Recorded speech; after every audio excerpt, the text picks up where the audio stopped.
ನಮ್ಮ ಕರ್ನಾಟಕದ ಪ್ರತಿಯೊಂದು ಮನೆಯಲ್ಲೂ ಮಾಡುವಂಥ ಈ ಪೌಷ್ಟಿಕವಾದ ಆಹಾರ ಅಂದರೆ ಅದು ರಾಗಿ ಮುದ್ದೆ.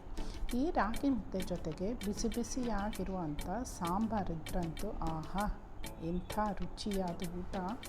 ನೀವು ಒಮ್ಮೆ ಆದರೂ ಈ ರಾಗಿ ಮುದ್ದೆ ಊಟ ಮಾಡಿದರೆ ಕಾಮೆಂಟ್ ಮಾಡಿ ತಿಳಿಸಿ. ಸ್ವಾದ ಕುಟೀರದ ಅಭಿಮಾನಿಗಳಿಗೆಲ್ಲ ಸ್ವಾಗತವನ್ನು ಕೋರ್ತಾ ಇವತ್ತಿನ ವೀಡಿಯೋನ ಶುರು ಮಾಡ್ತಾಯಿದ್ದೀನಿ. ಇವತ್ತು ರಾಗಿ ಮುದ್ದೆ ಹೆಂಗೆ ಮಾಡೋದು ಅಂತ ತೋರಿಸ್ತಾ ಇದ್ದೀನಿ.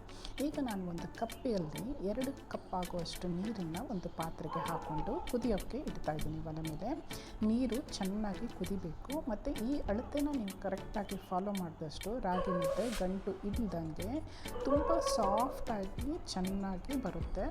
ಸೊ ಕಷ್ಟ ಇಲ್ದಿರೇ 5 ನಿಮಿಷದಲ್ಲಿ ಮಾಡ್ಬೋದು. ಈಗ ಈ ನೀರಿಗೆ ನಾನು ರುಚಿಗೆ ತಕ್ಕಷ್ಟು ಒಂದು ಅರ್ಧ ಚಮಚದಷ್ಟು ಉಪ್ಪನ್ನು ಹಾಕೋತಿದ್ದೀನಿ. ಅರ್ಧ ಚಮಚದಷ್ಟು ತುಪ್ಪನ ಕೂಡ ಇದಕ್ಕೆ ಹಾಕೋತಾ ಇದ್ದೀನಿ. ತುಪ್ಪ ಹಾಕೋದ್ರಿಂದ ತುಂಬ ಒಳ್ಳೆ ಫ್ಲೇವರ್ನು ಕೊಡುತ್ತೆ, ಮುದ್ದೆ ಗಂಟು ಕೂಡ ಆಗಲ್ಲ. ಈಗ ಇದಕ್ಕೆ ನಾನು 1 ಕಪ್ಪಷ್ಟು ರಾಗಿ ಹಿಟ್ಟನ್ನು ಹಾಕ್ತಾಯಿದ್ದೀನಿ. ಇದಕ್ಕೂ ಮುಂಚೆ ತುಪ್ಪ ಹಾಕಿದ ತಕ್ಷಣ 1 ಸ್ಪೂನ್ ರಾಗಿ ಹಿಟ್ಟನ್ನು ನೀರಿಗೆ ಹಾಕಿ ಚೆನ್ನಾಗಿ ಕುದಿಯೋಕ್ಕೆ ಬಿಡಬೇಕು. ನೀರು ಚೆನ್ನಾಗಿ ಕುದಿಯೋಕ್ಕೆ ಬಂದ ಮೇಲೆ 2 ಕಪ್ ನೀರಿನ ಅಳತೆಗೆ 1 ಕಪ್ಪಷ್ಟು ರಾಗಿ ಹಿಟ್ಟನ್ನು ಹಾಕಿ ಕೈ ಆಡ್ದಿರ ಹಾಗೆ 1-2 ನಿಮಿಷ ಬಿಟ್ಬಿಡಬೇಕಾಗತ್ತೆ. ಆಮೇಲೆ ಆ ರಾಗಿ ಹಿಟ್ಟಿನ ಸುತ್ತಲೂ ನೀರು ಕುದೀತಾ ಇರಬೇಕಾದ್ರೆ ಒಂದು ಕೋಲನ್ನು ತಗೊಂಡು ಈ ಥರ ಗಂಟಿಲ್ದಿರ ಚೆನ್ನಾಗಿ ತಿರುಗ್ಕೋಬೇಕಾಗತ್ತೆ. ಗಟ್ಟಿಯಾಗಿ ಹಿಡ್ಕೊಂಡು ತಿರುಗ್ತಾ ಇದ್ದರೆ ರಾಗಿ ಹಿಟ್ಟು ಬಿಸಿನೀರಲ್ಲಿ ತುಂಬ ಚೆನ್ನಾಗಿ ಬೇಯುತ್ತೆ. ಹಾಗೆ ಕೈ ಬಿಡ್ದಿರ ಇದನ್ನು ತಿರುಗಿಸ್ತಾನೇ ಇರಬೇಕಾಗತ್ತೆ ಕೋಲಲ್ಲಿ. ನೀವು ಹೀಗೆ ತಿರುಗಿಸ್ತಾ ಇದ್ದಾಗ ಅದೇ ಒಂದು ಮುದ್ದೆ ಥರ ಫಾರ್ಮ್ ಆಗುತ್ತೆ. ಈಗ ಕೋಲ್ಗೆ ಮೆತ್ತಿರೋ ಅಂಥ ಹಿಟ್ಟನ್ನೆಲ್ಲ ಒಂದು ತಣ್ಣೀರಿನ ಕೈಯಲ್ಲಿ ಅದ್ದುಕೊಂಡು ಈ ಹಿಟ್ಟನ್ನೆಲ್ಲ ಅದಕ್ಕೆ ಹಾಕಿ ಮೇಲೆ ಒಂದು ತಟ್ಟೆನ ಮುಚ್ಚಿ 1 ನಿಮಿಷ ಇದನ್ನು ಬೇಯೋಕ್ಕೆ ಬಿಡಬೇಕಾಗತ್ತೆ. ಉರಿ ಇದನ್ನು ಸಿಮ್ಮಲ್ಲಿ ಇಟ್ಟಿರಬೇಕು.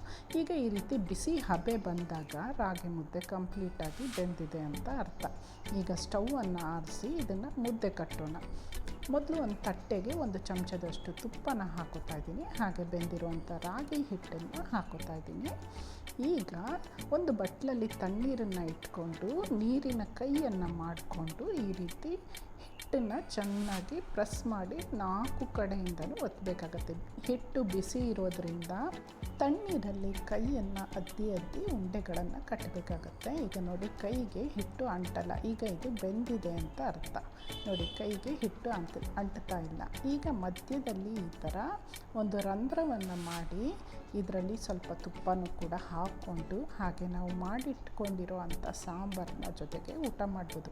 ನಾನಿವತ್ತು ಹಿಟ್ಟಿನ ಜೊತೆಗೆ ಪರ್ಫೆಕ್ಟಾಗಿರುವಂಥ ಕಾಂಬಿನೇಷನ್ ಅವರೆಕಾಳು ಸಾಂಬಾರನ್ನ ಮಾಡಿದ್ದೀನಿ.